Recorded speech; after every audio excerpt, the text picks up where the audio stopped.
Hello student, welcome to our channel Apni Pathshala MP. आज के हमारे इस वीडियो का टॉपिक है एडग्रेड अभ्यास पुस्तिका कक्षा 5 विषय पर्यावरण पाठ 6 बूंद बूंद दरिया दरिया। इस पाठ के हम सारे अभ्यास प्रश्नों को हल करेंगे। तो चलिए शुरू करते हैं। वस्तुनिष्ठ प्रश्न। सही विकल्प पहला नंबर है हमारा। गर्मियों में पानी की किल्लत या कमी आम बात है। अगर हम पानी को संरक्षित करने के कुछ तरीके अपनाएं तो पानी की किल्लत से बचा जा सकता है। घड़सीसर में एक दूसरे से जुड़े हुए लगातार 9 तालाब बनाए गए थे ताकि वर्ष भर पानी मिलता रहे। इसका उत्तर हो जाएगा।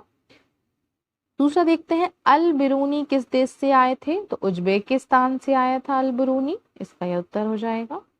तीसरा नंबर है, यह चित्र संकेत देता है कि, ये देखिए यहाँ पे ये चित्र बना हुआ है, ये किस चीज का संकेत दे रहा है? जल बचाओ।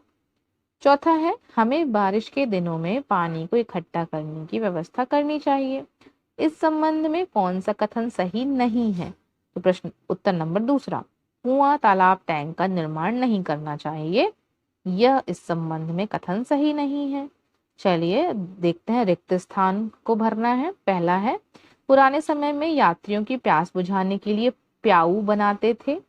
दूसरा, पानी अनमोल है और हमें इसकी बचत करनी चाहिए। तीसरा है, वर्षा जल पानी का शुद्धतम स्रोत है। चौथा, घड़सीसर में 9 तालाब आपस में जुड़े थे। अब देखते हैं अति लघु उत्तरीय प्रश्न। पहला, सीमेंट से बनी सड़कों पर बारिश का पानी बहकर कहाँ जाता होगा? तो उत्तर हो जाएगा इसका, सड़क का पानी ड्रेनेज सिस्टम नाले या गटर में चला जाता है। जो सड़क हमारी पक्की बनती है उनको ड्रेनेज सिस्टम मतलब उनके नीचे क्या नाले बनाए जाते हैं, तो वहां पर पानी इकट्ठा होता रहता है, वहां चला जाता है। प्रश्न नंबर अगला देखिए, तीसरा, दिए गए चित्र में, ये देखिए यहाँ पर चित्र बना हुआ है, निशान खींचकर बताइए कि बारिश का पानी छत से टैंक तक कैसे पहुंचेगा। तो चलिए इसको समझते हैं। ये देखिए यहाँ पर एक पाइप के द्वारा, ये देखिए ये पाइप टाइप का एक बना हुआ है। तो ये ऊपर छत में जैसे यहाँ पे पानी की बूंदें आएंगी, पानी एकत्रित होगा, तो ये एक पाइप के माध्यम से यहाँ पर पाइप आता जा रहा है और ये यहाँ पर टैंक तक पहुंच जाएगा। ये नीचे यहाँ पर टैंक है और टैंक से कुएं जुड़ा हुआ है, तो इस प्रकार से ये टैंक तक पहुंच जाएगा बारिश का पानी। आगे बढ़ते हैं प्रश्न नंबर 4 में। आज के समय में प्यासे राहगीर यात्रियों को पानी पाउच या बोतल आदि में उपलब्ध हो जाता है, परंतु पुराने समय में प्यासे यात्रियों को पानी पिलाने के लिए क्या व्यवस्थाएं होती थी? तो उत्तर हो जाएगा, पुराने समय में पानी के कुएं और चौराहे पर प्याऊ आदि होते थे। आगे देखते हैं लघु उत्तरीय प्रश्न का। प्रश्न नंबर 5वां है, बावड़ी को सीढ़ीदार कुआं क्यों कहते हैं? उत्तर, बावड़ी में पानी ऊपर से खींचने की जगह लोग खुद पानी तक पहुंच सकते हैं, इसलिए कुछ लोग इसे सीढ़ीदार कुआं भी कहते हैं। प्रश्न नंबर 6वां, वर्ग पहेली से विभिन्न जल स्रोतों के नाम खोजकर लिखिए।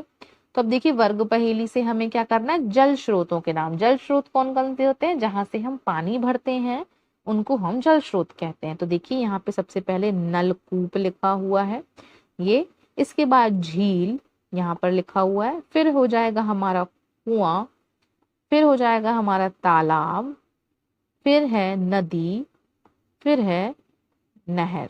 इस प्रकार से यहाँ पर हमने जल स्रोत खोजे।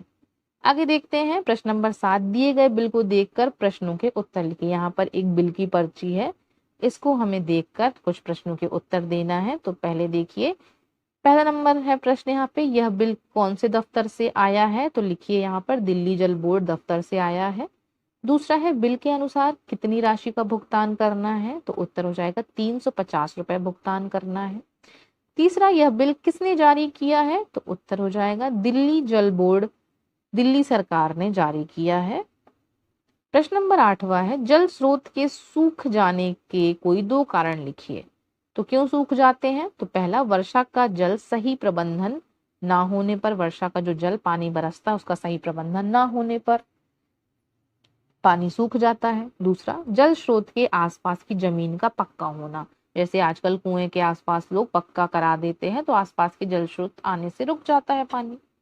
देखिए अब दीर्घ उत्तरीय प्रश्न का हमारा प्रश्न देखते हैं 9वां, पानी के दुरुपयोग व जल संरक्षण के प्रति लोगों को जागरूक करने के लिए अपनी कल्पना के आधार पर पानी को बचाने के लिए संबंधित पोस्टर या एक नारा या स्लोगन बनाइए। तो देखिए यहाँ पर क्या किया है, हमने एक पेड़ बनाया है, ये पेड़ है, ये उसकी क्या है, ये उसका है तना।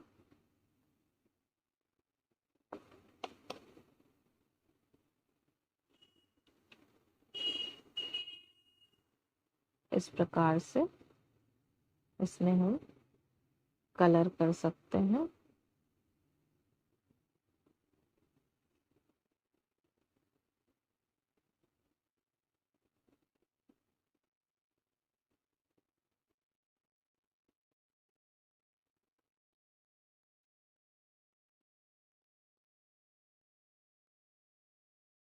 ये तना हमारा भूरे रंग का होता है, तो हमने इसमें भूरा कलर किया।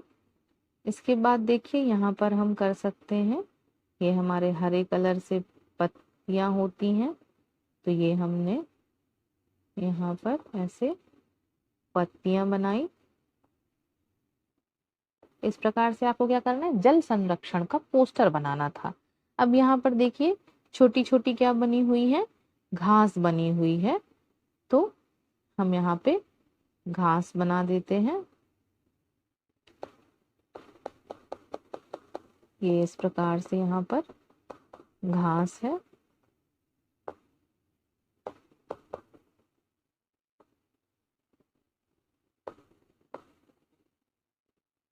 ऐसे, और यहाँ पर स्लोगन लिखा हुआ है, जल ही जीवन है। ये यहाँ पर स्लोगन है, जल ही जीवन है, जल बचाओ कल बचाओ। ये हमारी देखिए पृथ्वी का चित्र बना हुआ है।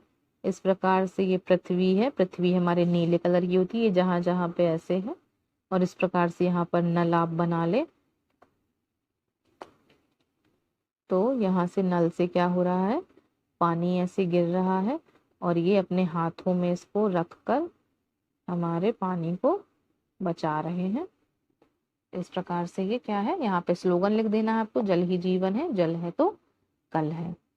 आगे देखते हैं प्रश्न नंबर 10वां। यदि किसी कारणवश आपके घर पर 3-4 दिन पानी नहीं आता है तो आपको कौन कौन सी परेशानियों का सामना करना पड़ सकता है, सोचकर उत्तर लिखिए।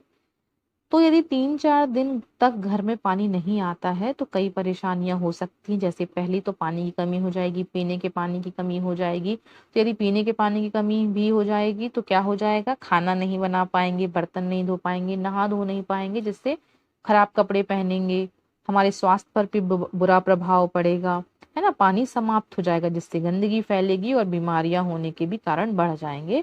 तो पानी समाप्त हो जाएंगे तो हमें बहुत सारी परेशानियां हो सकती हैं।